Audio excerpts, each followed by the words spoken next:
If you can't read at the speed of sight, you must use your working memory to make sense of the text. If your working memory is making sense of the text, it can't be used for comprehension. It can't be used for perception. It can't be used for insight. So when we have kids who we otherwise find to be brilliant and insightful and quick-witted, and suddenly we put a text in front of them and all of that breaks down and it falls apart, the first question we should ask ourselves is, what could be disrupting their working memory? And the answer is, it's often fluency, that they're not able to read at the speed of sight. And I was really fascinated by this and some of the data on this, because some of the best research on this, like David Page at University of Northern Illinois is one of the best researchers on fluency in the country.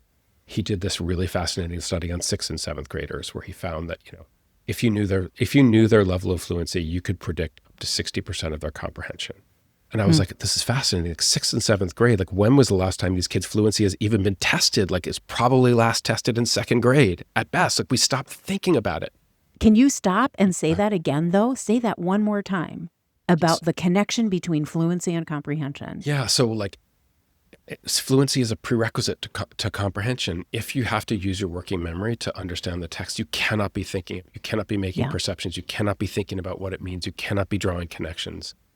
And so if you're not a fluent reader, you can't be a deep reader.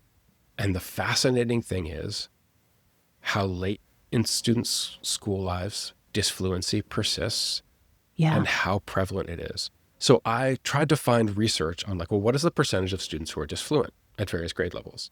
And literally it is not out there.